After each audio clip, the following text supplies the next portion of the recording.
আইপিএলের মঞ্চে টাকা নয়, শেষ পর্যন্ত কথা বলে পারফরম্যান্স। 18 কোটির নাম ঝলকালেও একাদশে জায়গা নিশ্চিত করে ধারাবাহিকতা, অভিজ্ঞতা আর ম্যাচ জেতানোর ক্ষমতা। সেই জায়গাতেই এখন কলকাতা নাইট রাইডার্সের সবচেয়ে বড় ভরসা হয়ে উঠছেন মুস্তাফিজুর রহমান। কাটার, স্লোয়ার আর ডেথ ওভারের নিয়ন্ত্রণ সব মিলিয়ে তাকে সাইড বেঞ্চে বসিয়ে রাখার প্রশ্নই ওঠে না। কলকাতার সেরা একাদশে কে খেলবেন সেই লড়াইয়ে কেন মুস্তাফিজ এগিয়ে, এই গল্পটাই এখন আইপিএলের সবচেয়ে আলোচিত বিষয়। মুস্তাফিজকে নিয়ে বিস্তারিত থাকছে প্রতিবেদনে।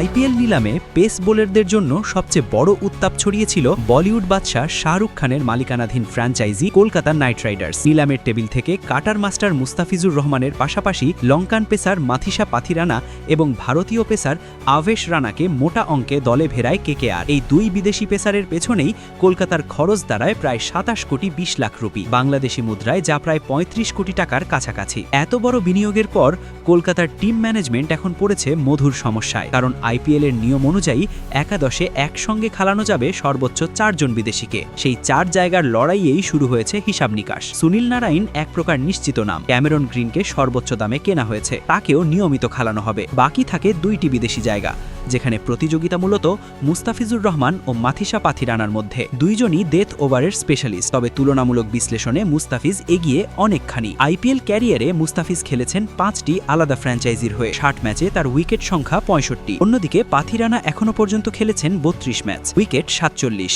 শুধু সংখ্যাই নয়, অভিজ্ঞতা আর ভিন্ন কন্ডিশনে মানিয়ে নেওয়ার দিক থেকেও মুস্তাফিজ এক ধাপ এগিয়ে। এর সঙ্গে যোগ হয় মুস্তাফিজের আইপিএল ইতিহাসের একটি বিশেষ অধ্যায়। নিজের প্রথম আসরেই সানরাইজার্স হায়দ্রাবাদের হয়ে 16 ম্যাচে 17 উইকেট নিয়ে তিনি হয়েছিলেন টুর্নামেন্টের সেরা উদীয়মান খেলোয়াড়। আইপিএলে এই পুরস্কার পাওয়া প্রথম বাংলাদেশি ক্রিকেটার। এমন বড় মঞ্চে চাপ সামলে পারফর্ম করার অভিজ্ঞতা কেকেআরের ডাগআউটের মাস্টারমাইন্ডের সিদ্ধান্তে বড় ভূমিকা রাখবে। বর্তমান ফর্মের দিক থেকেও মুস্তাফিজ রয়েছেন দুর্দান্ত ছন্দে। চলমান আইএল টি20 লিগে 7 ম্যাচে 14 উইকেট নিয়ে তিনি আছেন দ্বিতীয় সর্বোচ্চ উইকেট শিকারীর তালিকায়। তার সামনে কেবল 1 ম্যাচ বেশি খেলা সতীর্থ ওয়াকার সালাম, যার উইকেট 15। মরুর দেশে এই টুর্নামেন্টে এবারই প্রথম খেলতে নেমে বিশ্বের বড় বড় ব্যাটারদের সাজঘরে ফিরিয়েছেন সাতক্ষীরা এক্সপ্রেস। পেয়েছেন ম্যান অব দ্য ম্যাচ পুরস্কারও। কলকাতার হোম গ্রাউন্ডে ইডেন গার্ডেনের উইকেট বিবেচনায় মুস্তাফিজের কাটার আর স্লোয়ার হয়ে উঠতে পারে সবচেয়ে কার্যকর অস্ত্র। তুলনামূলক কম গতির উইকেটে তার ভ্যারিয়েশন ব্যাটসম্যানদের বিভ্রান্ত করতে সক্ষম, যা পাথিরানার গতিনির্ভর বোলিংয়ের চেয়েও বেশি কার্যকর হতে পারে। সব দিক বিবেচনায় বর্তমান ফর্ম, আইপিএল অভিজ্ঞতা,